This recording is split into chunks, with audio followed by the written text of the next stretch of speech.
You know, the world in which Jesus comes to be born is a world in which there are many gods. When Jesus, the people of Israel, in their context of that particular time, and the story that had preceded the moment of Jesus' birth, there's the people of Israel, but there's also the many peoples around them in the known world at that time, and they all have their gods. They all have people that they worship. And part of the way that that worked was that they all expected their God to support them and be with them. Gods belonged to particular people groups and tribes, and often there was a particular relationship, but you could also kind of keep an eye out and an interest in some of the other gods in other areas. And it was always a temptation for a group to say, we're going to ally ourselves with this god or that god. But the way that it usually worked with those other religions was that you did certain things. You prayed certain prayers, and particularly you offered certain little sacrifices of one sort or another in order to convince God to be good to you. It was to kind of persuade God to do the right thing for you as a people or for you as a person. This is why so many of those gods were like fertility gods, helping people to fall pregnant, or they were gods of, if you like, natural fertility, helping with crops to grow and that kind of thing. And the God of Israel looks very different in the scriptures. The people of Israel often mistake him for a god like those other gods, and they think that they've got to offer similar sorts of things, and they want to try and coerce God, as it were, or appease God into doing something for them. But the God who reveals himself to Israel reveals himself differently. And we heard this in the first reading today from the book of the prophet Isaiah, where he says, I will be Emmanuel. The virgin shall conceive, and she shall bear a child, and they'll call him Emmanuel, a name which means God is with us. This is not something that the people have produced. It's not something that they've created. It's not something that they've summoned up. This is actually God speaking to his people, saying, this is what will take place. That the God that you believe in, the God of Israel, is a God who is with you. Not because you've said the right prayers, done the right things, but because of his free choice, his free decision. God is with us. Now, when that prophecy comes to the person Isaiah, the prophet who gives that word, he's not thinking of what we hear about in the gospel today, which foreshadows next weekend and the events of Christmas. The prophet Isaiah couldn't have known that general sense of God being with people would be a sense in which God would be walking with Israel, supporting and encouraging. The prophet Isaiah could never have dreamed that it would be fulfilled in the way that we as Christians believe. And that is the extraordinary news that God has assumed our human condition, that God has become one of us. That's not what the prophet Isaiah thought when he said God will be with us as a people. He couldn't have known. Who could have dreamt that up? Who could have imagined it? Who could have pictured that God would so want to identify with the human race that he would actually take on our humanity, that he would assume our human condition? This is one of the great mysteries of Christian faith, and joined and coupled with the resurrection of Jesus from the dead. And it's one of those things that if we try and get our head around it, if we try and simply understand it intellectually, we'll always find ourselves going, I don't understand how that works. How does the creator of the universe end up identified with one single person? It's sometimes called the scandal of Christianity, and we shouldn't shrink from that. It's an extraordinary claim that God has so identified himself with one human being that we call him the Son of God. That, as we heard in the gospel today, Mary she conceives not in the normal means and ways, but because of the Holy Spirit overshadowing her. The ultimate validation or vindication of that belief will actually be that Jesus has been raised from the dead. That this extraordinary sign of who he is actually It's that his birth, his incarnation and his birth is actually validated by the fact that he conquers death. But it's in his assuming our human nature that we can say that he's Emmanuel, God with us in a unique way, amongst us. And that he knows, in other words, what it's like to be human from the inside out. It's not that he stands as the creator looking over us benignly, even benevolently, watching over us with love. It's actually that he's with us in all of the situations and circumstances of our lives. I think that's really important.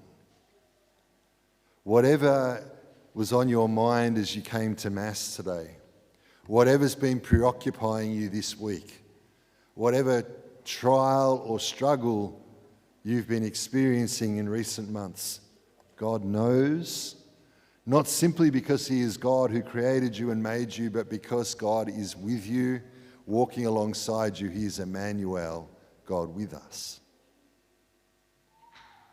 God knows what you're going through from the inside because he is a human being like you and me. And so whatever challenge that has just popped into your mind as I've invoked those thoughts for you today, whatever is in your heart, whatever you're wrestling with, whatever pain you're feeling, you have a God who is not aloof or distant or removed from that. We're told that we have in Jesus one who is like us in every way except sin. He knows what it's like. He understands your struggle, your pain, your suffering. God becomes one of us not into a perfect world, but into this world. God becomes one of us not only for our best times, not only for our most important situations and circumstances, but he comes to us in the midst of our strain, in the midst of our trial and struggle. And I always am conscious of this at Christmas because Christmas is a mixed reality in so many ways, isn't it? It's a beautiful time. I love Christmas, but it's not without its trial and struggle. People can find Christmas stressful. The pressure of finding things for people, making sure that family members are happy with their presents, cooking meals for large numbers of people. The tensions that can be present in families that maybe haven't got together for a while. There can be all sorts of challenges, even in the midst of what is intended to be a joyful and beautiful season. And it is. But God doesn't come into a perfect world. He comes into the reality of our human situation. And that's not just true at a personal level, but God comes into this world that is fractured and broken, that's torn apart by war and violence, where racism, injustice of all manner and kind can often seem to have the upper hand. God assumes our human condition. He enters into our world, our experience of suffering. We have a God who is with us. He's with us.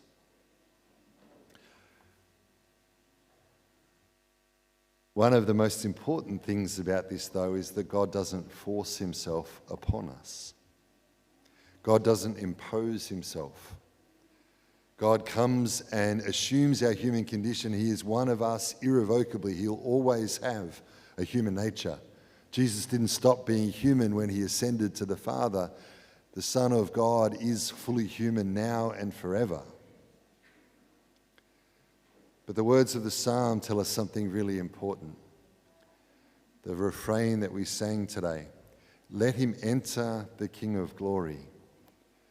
You see, in the mystery of our human freedom, God lets us invite him in. He doesn't impose himself. He doesn't force himself upon us. He doesn't say, you must believe. You must recognize that I'm with you. You must cry out to me. He doesn't do any of that. Instead, his words to us are a word of invitation. Let him enter the King of glory it can be our prayer, as it were, to say, we want you to enter into our lives. We want you to enter into our human circumstance. We want you to enter into our condition. We want you to enter into the trial, the struggle, the suffering that we're currently experiencing. He does not impose himself. In a very mysterious way, the creator of the universe, the God of all things, waits for us to invite him into our lives. He's, as it were, waiting with incredible anticipation, expectant, just kind of like on his tippy toes, waiting to say, I want to come in. But he does not force himself. He doesn't force himself. And so today, as we celebrate the Eucharist, as we look ahead to Christmas, this is a great opportunity, a wonderful moment to let him in. It's a moment where we can invite him into the concrete circumstances of our lives. The joys, the great things, the wonderful moments, the blessings of the last 12 months, but also to invite him into our hurting places, the sensitive spots, the places where we know that if you touch us, we'll react, we'll respond. To invite him in there is to invite the healer, the one who comes to heal, the one who comes to bring life and peace where there has been pain, where there has been darkness, he brings light. Where there's turmoil and sadness, he brings hope. The God that we believe in as Christians is Emmanuel, not in a generic benevolent sense, but the one who is with us so close, so near, that we can say that he's more intimate to ourselves than we are, knows us better than we can hope or imagine. He knows you. And he asks, but he also waits for you to invite him in, to let him enter, the King of Glory, into those places that we haven't even shown to anyone. Because it's in those places that he wants to show us just how much he cares, just how much he loves, just how much he wants to heal.